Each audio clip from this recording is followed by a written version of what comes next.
Вижте как се изгражда една кухня стъпка по стъпка. Всичко започва с доставката на електроуредите, проверката им за евентуални фабрични дефекти и подготовката на работното място.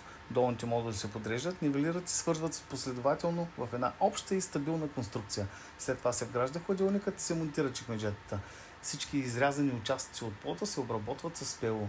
На място се изработва ъглов шкаф със специален ъгъл от 34 градуса, за да бъде прецизно напаснат към края на прозореца. Поставят се механизми Блум с плавно затваряне. Контакти са разположени точно на 15 см от работния плот. Следва пробиването на отворите за захващането на горните шкафове.